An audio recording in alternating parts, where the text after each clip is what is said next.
Here in Chicago, our civilian police force and elected leaders work every day to combat crime and to improve public safety. And it's working. Not one person here today will claim we have solved all crime in Chicago, nor can that be said of any major American metro area. But calling the military into a U.S. city to invade our streets and neighborhoods and disrupt the lives of everyday people is an extraordinary action, and it should require extraordinary justification. Look around you right now. Does this look like an emergency? Look at this. Go talk to the people of Chicago who are enjoying a gorgeous afternoon in this city. Ask the families buying ice cream on the Riverwalk. Go see the students who are at the beach after school. Talk to the workers that I just met taking the water taxi to get here. Find a family who's enjoying today sitting on their front porch and ask if they want their neighborhoods turned into a war zone by a wannabe dictator. Ask if they'd like to pass through a checkpoint with unidentified officers in masks while taking their kids to school. Crime is a reality we all face in this country. Public safety has been among our highest priorities since taking office. We have hired more police and given them more funding. We banned assault weapons, ghost guns, bump stocks, and high-capacity magazines. We invested historic amounts into community violence intervention programs.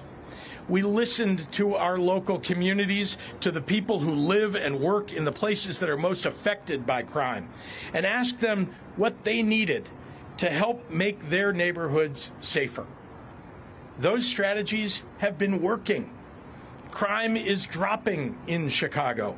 Murders are down 32% compared to last year and nearly cut in half since 2021. Shootings are down 37% since last year and 57% from 4 years ago.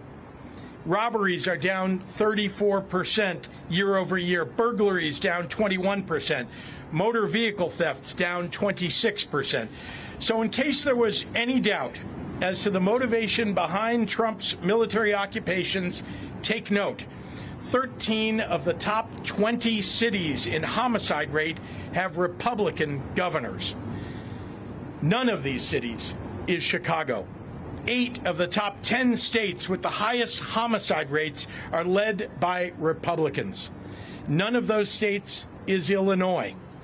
Memphis, Tennessee, Hattiesburg, Mississippi have higher crime rates than Chicago, and yet Donald Trump is sending troops here and not there? Ask yourself why.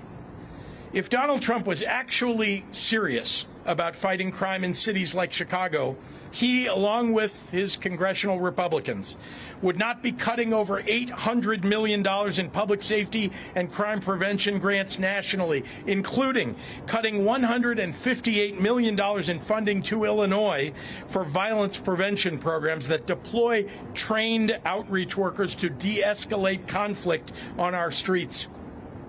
Cutting $71 million in law enforcement grants to Illinois, direct money for police departments through programs like Project Safe Neighborhoods, the state and local anti-terrorism training program, and the Rural Violent Crime Reduction Initiative. Cutting $137 million in child protection measures in Illinois that protect our kids against abuse and neglect. Trump is defunding the police. To the members of the press who are assembled here today and listening across the country, I am asking for your courage to tell it like it is. This is not a time to pretend here that there are two sides to this story.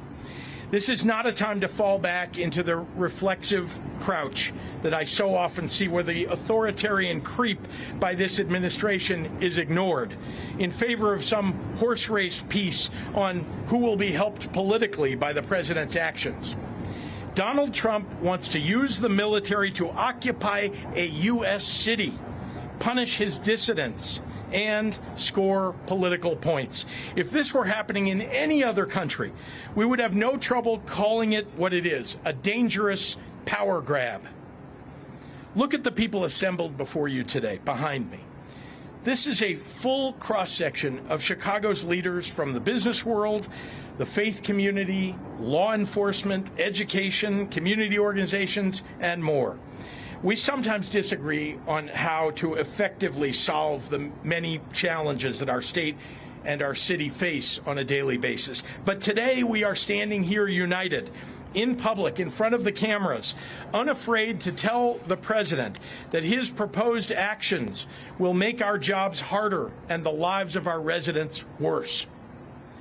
Earlier today in the Oval Office, Donald Trump looked at the assembled cameras and asked for me personally to say, "Mr. President, can you do us the honor of protecting our city?" Instead, I say, "Mr. President, do not come to Chicago."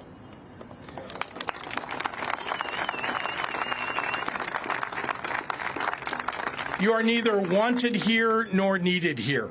Your remarks about this effort over the last several weeks have betrayed a continuing slip in your mental faculties and are not fit for the auspicious office that you occupy. Most alarming, you seem to lack any appropriate concern as our commander-in-chief for the members of the military that you would so callously deploy as pawns in your ever more alarming grabs for power. As a governor, I've had to make the decision in the past to call up members of the National Guard into active service. And I think it's worth taking a moment to reflect on how seriously I take that responsibility and on the many things that I consider before asking these brave men and women to leave their homes and their communities to serve in any capacity for us. As I've said many times in the past, members of the National Guard are not trained to serve as law enforcement. They are trained for the battlefield, and they're good at it. They're not trained to arrest people and read them their Miranda rights. They did not sign up for the National Guard to fight crime. And when we call them into service, we are reaching into local communities and taking people who have jobs and families away from their neighborhoods and the people who rely upon them. It is insulting to their integrity and to the extraordinary sacrifices that they make to serve in the Guard, to use them as a political prop where they could be put in situations where they will be at odds with their local communities, the ones that they seek to serve.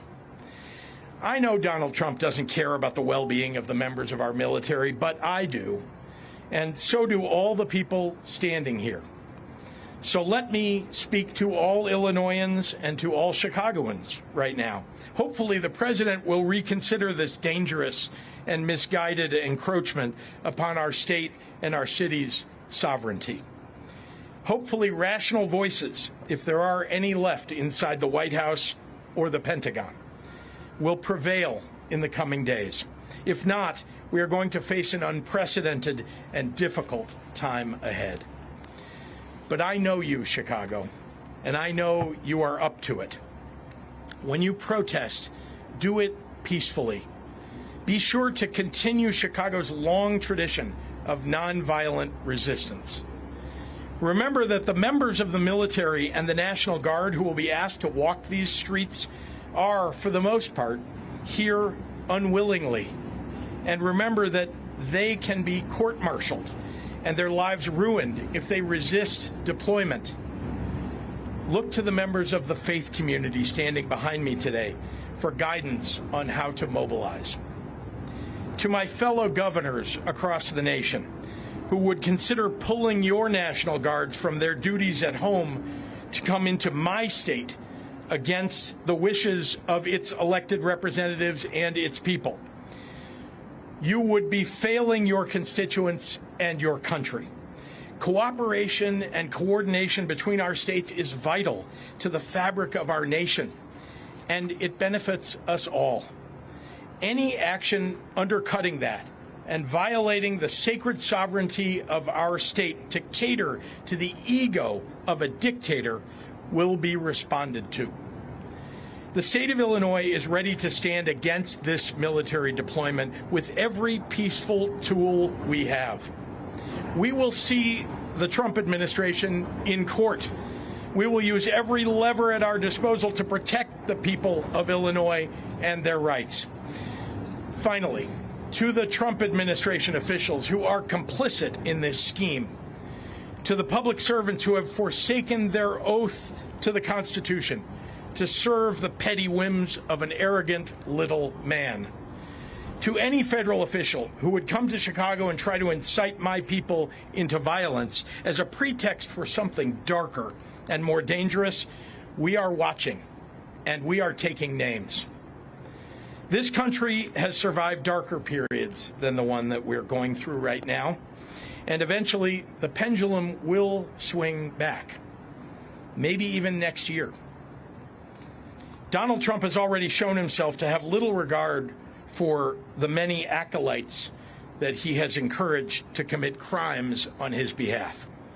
You can delay justice for a time, but history shows you cannot prevent it from finding you eventually. If you hurt my people, nothing will stop me, not time or political circumstance, from making sure that you face justice under our constitutional rule of law. As Dr. King once said, the arc of the moral universe is long, but it bends toward justice. Humbly, I would add, it doesn't bend on its own. History tells us we often have to apply force needed to make sure that the arc gets where it needs to go. This is one of those times. I look forward to taking your questions in a few minutes, but first, I'd like to hand over our podium to Mayor Brandon Johnson.